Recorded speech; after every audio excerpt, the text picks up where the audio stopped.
Hello and welcome back to the Odd Shopper YouTube channel. I'm Isaiah. I'm coming to you from Nashville once again. I'm back from Terre Haute, and I'm here to break down this weekend's action at Gateway. Last week went okay. We had P2 and P3 in the final running order. We did not have P1, so that sucked. But it was Ryan Blaney, and as you can tell, I'm a Team Penske fan. So what a weekend for us, right? We got the Indy 500 and we got the Coke 600. Great weekend for Team Penske fans. Not a great weekend for my betting card because I did not bet a lot of money on Team Penske. Oh well, missed opportunity. Anyway, today's video, we're going to talk a bit about the Enjoy Illinois 300. We're going to go through a race preview. I'll talk about Tipico Sportsbook a little bit. I'll give you my picks, and I'll talk about Odd Shopper Insider Access, which is the only way you can get access to my full NASCAR betting cards. It's going to be a great video. We've got a lot to get into, so let's get started right away with the race preview. This is the Enjoy Illinois 300 at Gateway Motorsports Park or WWT Raceway, whichever you prefer, which is a 1.25 mile flat oval. It's also relatively smooth because they host the IndyCar Series here. They got it repaved in around 2017, I think. So there isn't as much tire wear as you'd expect at some of the other short flat ovals, especially like, North Wilkesboro, which you were just at a couple of weeks ago, which hasn't been paved since the 90s, maybe the 80s. I don't know, but a very, very, very long time. So this means that this track here in Gateway compares favorably to Phoenix and Richmond. Last year, one driver scored a top 2 driver rating at both Phoenix and Richmond.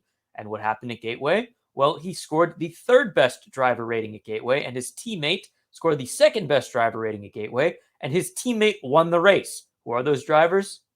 Joey Logano and Ryan Blaney. Of course, you know that Blaney isn't the one who won the race, considering his win-this streak went through all of last season. Joey Logano won that race. But the point stands, drivers who ran effectively at Richmond and at Phoenix tend to do well at Gateway later in the year. Before we get into the picks, let me talk real quickly about Tipico Sportsbook. So have you ever wanted to see your name on a Craftsman Truck Series truck? Well, now's your chance. If you deposit at least $38 at Tipico Sportsbook, you'll get just that plus $150 in bet credits. Smith will pilot the number 38 Tipico Ford at Mid-Ohio in July, so Tipico Sportsbook wanted to get fans a little bit of skin in the game. Now, you just have to deposit the money at Tipico. You don't have to bet it specifically on NASCAR. You can put a little bit on the NASCAR race and then distribute it out on other stuff.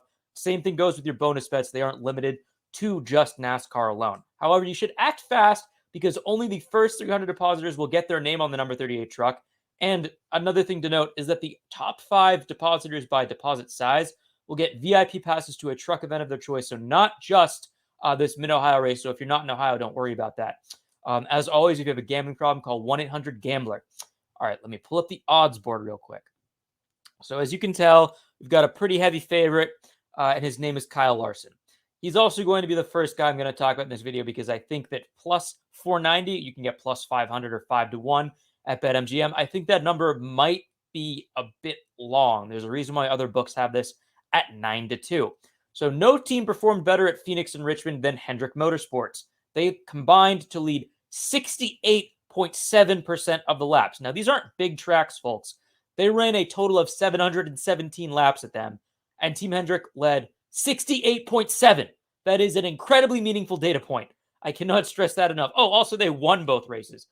Kyle Larson won, I think it was Richmond. He finished, I think, top 5 at Phoenix. Probably should have won Phoenix, too. More importantly is that he recorded the best driver rating at both tracks.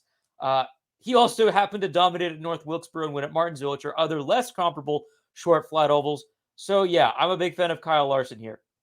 He also won 10 races in 2021, had a bit of a lull in 2022, but is back to his incredibly dominant ways in 2023 as Team Hendrick has figured out whatever was going wrong with their cars last season. The odds obviously aren't great, but I mean, I don't really expect some guy new to just come out of nowhere and win at Gateway. We also don't have to worry about the weather. It doesn't look like there's any rain in the forecast, so a rain-shortened race doesn't seem like it's in the cards. The lack of tire wear means it's a relatively low attrition event. Yeah, give me the 5-1 at MGM all day, every day. Or the plus 490 at Tipico if you don't have access to BetMGM. Cool. Second pick. You might notice that the second driver on the odds board is William Byron.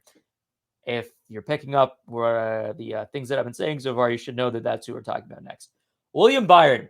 So the market is back to being high on him again, which is frustrating. We didn't get as much value out of him as I thought we could, but we got a decent amount.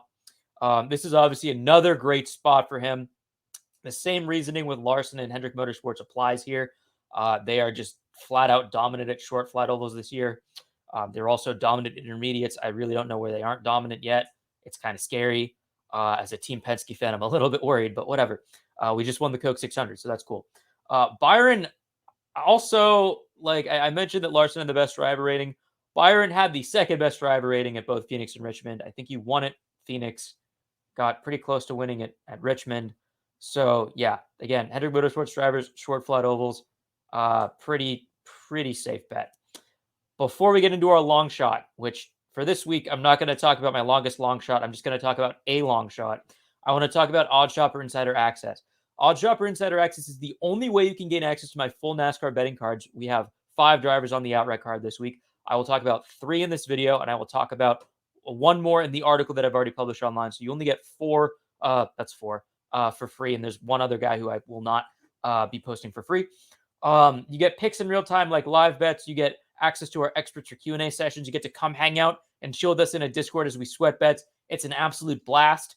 Also, you can get your first week of access for 50% off with code ISINSIDER. That's ISINSIDER. And after that, it's just $19.95. So what I recommend you do, you hop in the Discord for your discounted first week. You make a bunch of money, and then you use the money that you make from the Discord to keep paying for the Discord. It's one of those things that handy-dandily pays for itself. Cool.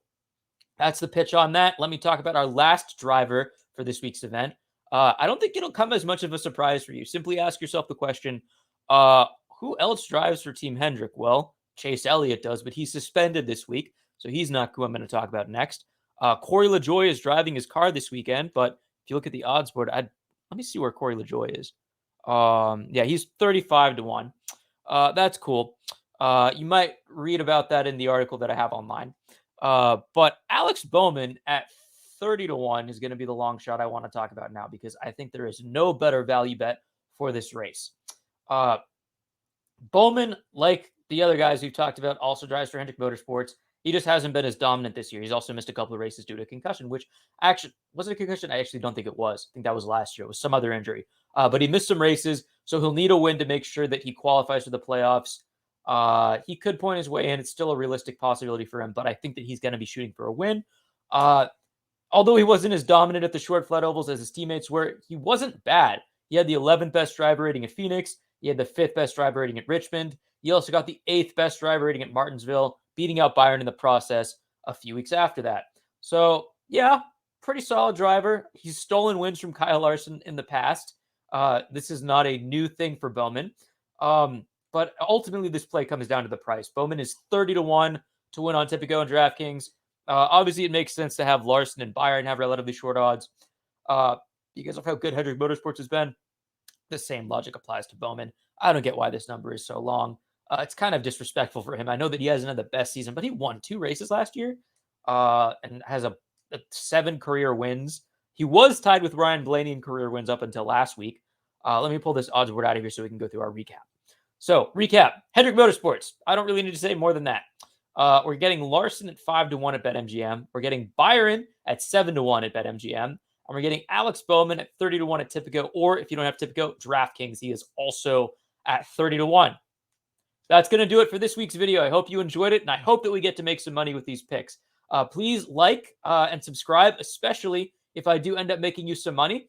And as always, it's been a pleasure, and I'll see you next week.